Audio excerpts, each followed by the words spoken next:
وہ جاگیردار روز رات کو اس کے کمرے میں آ کر اپنا حق لے جاتا، جسے استعمال کر کے اسے احساس ہوتا وہ اسے حاصل کر چکا ہے۔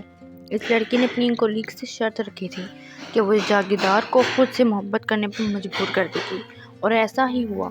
لیکن اس شخص نے اس سے خفیہ نکاح کر لیا، اور اب وہ اس کی کزن سے نکاح کر رہا تھا اور اسے زور دے رہا تھا وہ اس کے نکاح میں آئے۔ السلام علیکم حصار نوبل حصار یار ون شوٹ اسکلم کم ایسی۔ دلاور خان کے 3 بیٹے ہوتے ہیں، سب سے بڑا غزنوی اور اس کے بعد احمد، اور اس کا سے چھوٹا ولید دلاور خان کی بیوی فوت ہو گئی ہیں۔ دلاور خان غزنوی کا رشتہ اپنے دوست کی بیٹی سے کر دیتا ہے اور سادگی سے نکاح کر کے اسے گھر لے آتا ہے، کیونکہ اس کے دوست کی طبیعت ٹھیک نہیں ہوتی اور وہ بیٹی کو جلد از جلد رخصت کرنا چاہتا ہے۔ غزنوی اس نکاح سے خوش نہیں ہوتا۔ وہ شادی کی رات ہی دلہن سے کہہ دیتا ہے، میں نے ابو کی زبردستی کرنے پر شادی کی ہے، ورنہ مجھے شادی میں کوئی دلچسپی نہیں تھی، کیونکہ میں اس جھنجھٹ میں نہیں پڑنا چاہتا تھا۔ ہرم کو غزنوی کی بات سے بہت تکلیف ہوتی ہے۔ وہ بھی اسی وقت اپنا سرخ لباس بدل کے سادہ سا سوٹ پہن کے صوفے پہ جا کے لیٹ جاتی ہے۔ جب اس کے شوہر کو اس میں دلچسپی ہی نہیں تو وہ کیوں بھن ٹھن کے سچ سیج پر بیٹھی رہی۔ وہ خاموشی سے لیٹی اپنے شوہر کی طرف دیکھ رہی تھی، جو بیڈ پر لیٹے اپنے فون پر مصروف تھا۔ ہرم اس وقت سی بلیک نائٹی میں ملبوس تھی، جس میں اس کی مخملی فوری ٹانگیں صاف واضح نظر آ رہی تھیں۔ گھٹنے سے تھوڑا نیچے تک آتی وہ نائٹی بھی ہرم کے خوبصورت سراپے کو چھپانے کے لیے ناکافی تھی۔ چیسٹ کے پاس سے تنگ یہ نائٹی ہرم کو شدید الجھن دے رہی تھی، مگر مجال ہے جو اسے سامنے بیٹھے شخص نے ایک نظر بھی اسے دیکھا ہو تو۔ ہرم نے سخت چڑھ کر کروٹ بدلتے اپنا منہ دیوار کی طرف کیا۔ اب وہ کچھ اس طرح لیٹی تھی کہ اس نائٹی سے جھلکتی پتلی کمر خم کھاتی واضح نظر آ رہی تھی۔ غزنوی نے خاموشی سے ایک نظر اسے دیکھا اور پھر وہ بھی فون سائڈ کر دیا، سونے کی کوشش کرنے لگا۔ صبح کے وقت وہ شاور لیے اب بانس سکھا رہی تھی جب اس کی نظر غزنوی پر پڑی۔ لمحوں میں اس کا چہرہ شرم سے لال ہوا۔ وہ صرف ٹاول میں واش روم سے باہر نکلا اور اب بہت ہی آرام سے وارڈروب سے کپڑے نکالتا اپنا ٹاول کھول چکا تھا، جبکہ ہرم سکتے میں کھڑی اسے دیکھ رہی تھی۔ شوہر سینے سے یوں آتی اس کی نظر نیچے گئی۔ وہ جھٹکے سے پلٹی۔ وہ اس لڑکی کو سخت نظروں سے گھور رہا تھا، جو بے شرموں کی طرح بھی وہیں دیکھ رہی تھی۔ تیزی سے پلٹتے وہ اپنے کپڑے لیتے واش روم کی طرف بڑھا اور دھڑام سے دروازہ بند کیا۔ اس کے جاتے ہی ہرم نے سکھا سانس لی، جب اس کا ذہن ایک بار پھر غزنوی کی چوری جسامت میں اٹکا۔ اپنا ذہن جھٹکتے وہ باہر کی طرف بڑھی، سب کا ناشتہ بنانے کے لیے۔ ہرم کے آنے سے سب لوگ بہت خوش ہوتے ہیں گھر میں سوائے ہرم کے شوہر کے۔ ہرم سب کے کام کرتی ہے، لیکن وہ غزنوی کا کوئی کام نہیں کرتی۔ غزنوی اپنے کام خود کرتا ہے، کیونکہ اس کی ماں کو فوت ہوئے 1 سال ہو گیا ہوتا ہے اور وہ لوگ گھر کے کام خود ہی کرتے ہیں۔ تو غزنوی اپنا ناشتہ خود بناتا ہے، کپڑے اس کے بھی دھوتا اور استری کرتا ہے۔ دونوں کے درمیان بات چیت بند ہوتی ہے۔ غزنوی پولیس آفیسر ہوتا ہے۔ اچانک ایک دن پتہ چلتا ہے کہ پولیس نے ایک جگہ پر ریڈ ماری ہے اور وہاں پر کافی پولیس اہلکار زخمی بھی ہوئے ہیں۔ ہرم کا دل اچھل کر حلق میں آ جاتا ہے۔ بے شک وہ غزنوی سے لاتعلق رہتی ہے، پر ہوتا تو وہ اس کا شوہر ہے، جسے نہ چاہتے ہوئے بھی ہرم بہت شدت سے چاہتی ہے۔ وہ دھڑکتے دل کے ساتھ اپنے سسر کے فون سے نمبر نکال کر غزنوی کو فون کرتی ہے۔ غزنوی فون پر اس کی بات سن کر حیران ہو جاتا ہے۔ آپ ٹھیک ہیں؟ آپ کو کچھ ہوا تو نہیں؟ ہرم کی نم آواز فون کے اس پار سن کر غزنوی کو حیرت کا جھٹکا لگتا ہے۔ اسے یقین نہیں آتا، جس بیوی کو وہ لفٹ نہیں کراتا، وہ کتنی پریشانی سے روتے ہوئے اس کی خیریت پوچھ رہی ہے۔ میں ٹھیک ہوں، آپ گھر کب آئیں گے؟ ہرم ڈرتے ڈرتے پوچھتی ہے۔ تھوڑا وقت لگے گا، پر آ جاؤں گا۔ اتنے میں غزنوی کو کوئی آواز دیتا ہے تو وہ جلدی سے اللہ حافظ کہہ کر کال کاٹ دیتا ہے۔ ہرم کمرے میں بیٹھ کے اس کی سلامتی کی دعا مانگتی ہے، ساتھ ہی روئے بھی جاتی ہے۔ شام سے رات ہو جاتی ہے، لیکن غزنوی گھر نہیں آتا۔ ہرم نے 1-2 دفعہ کوشش کی، لیکن اس کا نمبر نہیں لگا۔ رات کو گھر آیا تو جا کے باپ کے کمرے میں لیٹ گیا۔ ہرم بھی پریشانی سے اٹھ کر سسر کے کمرے کی طرف بھاگی، جہاں سامنے غزنوی بیڈ پر لیٹا ہوا تھا۔ اس کے بازو پر گولی لگی تھی۔ دروازے میں کھڑی ہرم کی سانس پلک میں اٹکی۔ وہ بے اختیار پوچھنے لگی، آپ کو کچھ ہوا تو نہیں؟ آپ ٹھیک ہیں؟ غزنوی نے سر اٹھا کے چونک کر اسے کی طرف دیکھا۔ جس بیوی کو وہ پوچھتا نہیں وہ شام سے اس کے لیے پریشان ہے۔ حرم اسے ہلدی کا دودھ لگا کے دیتی ہے اور اس کے لیے ناشتہ بھی بناتی ہے۔ غزنوی حیران ہوتا ہے اس کے اتنے سرد رویے کے باوجود حرم اس کا خیال رکھتی ہے۔ اگلے دن جب وہ ڈیوٹی پر جا رہا ہوتا ہے تو حرم اسے کہتی ہے، چھٹی کر لیں، ابھی آپ کے بازو میں گولی لگی ہے، آپ کو آرام کی ضرورت ہے۔ میں ٹھیک ہوں، پھر میرا جانا ضروری ہے، وہ حرم کا گال تھپتھپا کر نرمی سے کہتا ہے تو حرم حیران رہ جاتی ہے۔ اس کے بعد غزنوی حرم کی طرف متوجہ ہو جاتا ہے اور نرمی سے اسے بات کرنے لگتا ہے۔ حرم بھی اب غزنوی کے سارے کام اپنے ہاتھوں سے کرتی ہیں اور اس کا خیال رکھتی ہیں۔ اس واقعے کو کچھ ہی دن گزرے ہوتے ہیں کہ ایک بچے کے قتل کیس میں کچھ لوگ غزنوی کے پیچھے پڑ جاتے ہیں۔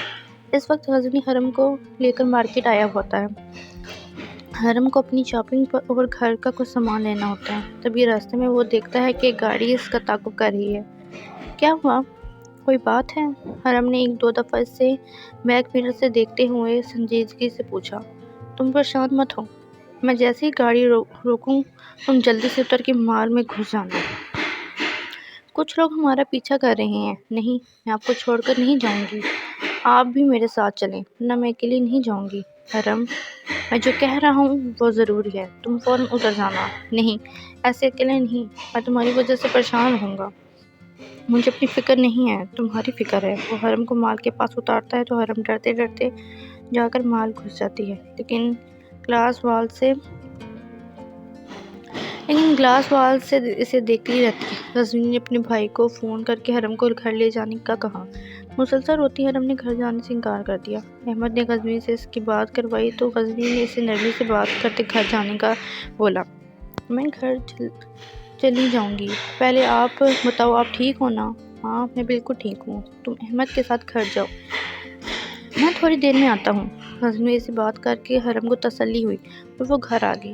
رات کو 12 بجے غزنوی بھی گھر آ گیا۔ جیسے ہی وہ کمرے میں آیا حرم اسے دیکھ کر فوراً بیڈ سے اتری اور اس کے کندھوں اور بازوؤں چھو کر بولی، آپ ٹھیک ہیں نا؟ کچھ ہوا تو نہیں ہے؟ میں بالکل ٹھیک ہوں، غزنوی اسے گلے لگا کر بولا۔ آپ چھوڑ دیں پولیس کی نوکری، جہاں ہر وقت آپ کی جان کو خطرہ ہے۔ اس کی بات پر غزنوی نے ایک جھٹکے سے خود سے دور کر کے کہا، تم کیا چاہتی ہو میں بزدل بن جاؤں؟ 10 سال کے معصوم بچے کو تعاون کے لیے لوگوں نے قتل کیا ہے۔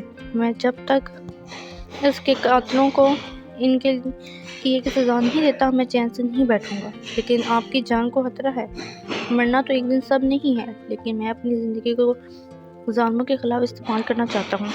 میں نے پولیس فورس اس لیے جوائن کی ہے تاکہ مظلوموں کی مدد کر کے ظالموں کو ان کے انجام تک پہنچا سکوں۔ کچھ نہیں ہوگا مجھے۔ اس نے نرمی سے حرم کے آنسو صاف کر کے اسے تسلی دی تو حرم خاموش ہو گئی۔ حرم اور غزنوی کے بیچ اب تعلق نارمل ہو گئے تھے۔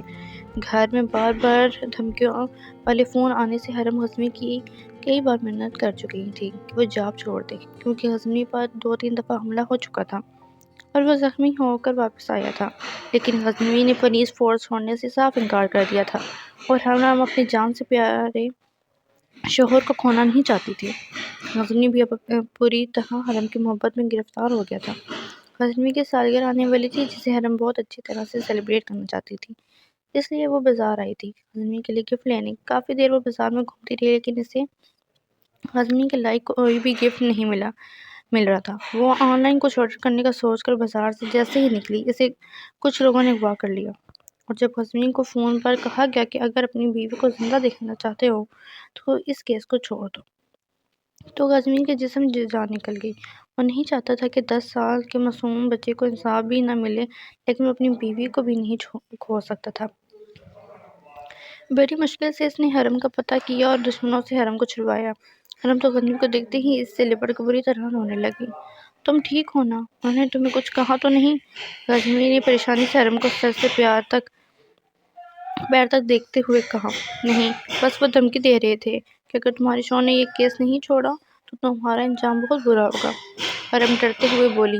غزنوی نے اسے خود کے ساتھ لگائی تسلی دی اور گھر لے آیا۔ اگلے دن عدالت میں سارے ثبوت پیش ہوئے تو عدالت نے مجرموں کو عمر قید کی سزا سنا دی۔ حرم بہت خوش ہوئی کیونکہ کیس کے بعد غزنوی کی جان کا خطرہ ختم ہو گیا تھا۔ آج غزنی کی سالگرہ تھی۔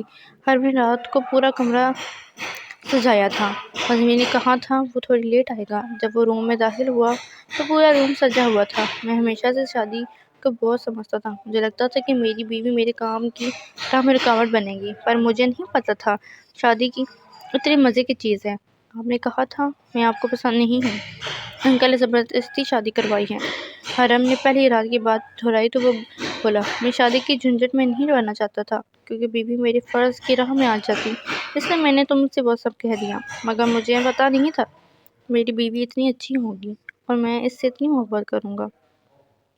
غزنی کیک کاٹتے ہوئے مسکرا کر بولا تو حرم نے شرما کے سر جھکا دیا۔ ارے تم تو ابھی سے شرما گئی بیٹا، مجھے شادی کے تحفے میں تم سے اپنا حق چاہیے، جو میں اپنی بیوقوفیوں کی وجہ سے نہیں لے پایا تھا شادی کی رات، لیکن اب ایک پل بھی اور انتظار نہیں کر سکتا۔ حرم اس کے لائٹ ڈریس میں اس کے سامنے کھڑی انگلیوں کو بری طرح مسل رہی تھی۔ غزنی کی لو دیتی نظریں اس کی جان پر بنی۔ غزنی پلیز، ایک تو وہ پہلے ہی اس ڈریس کو پہن کر شرم سے مرنے والی ہو رہی تھی، کیونکہ وہ صرف ایک برائے نام ڈریس تھا، جس سے اس کے سارے وجود کی رنگینیاں صاف واضح تھیں۔ اس کے جسم کے ہم گہرے سانس لیتے، اسے بے قابو ہوتے بھار وہ سر سے لے کر پاؤں تک اسیر ہوا تھا۔ اپنی بیوی کا جانم آئندہ مجھ سے رحم کی امید مت رکھنا، پلیز، آہستہ بائٹ مت کریں غزنی ناف پر۔ غزنی کی گرم سانسیں محسوس کر اس کی سسکی نکلی۔ غزنی پلیز، ہارڈ مت ہو، ان دونوں کے ایک ہونے سے ان کی آنے والی زندگی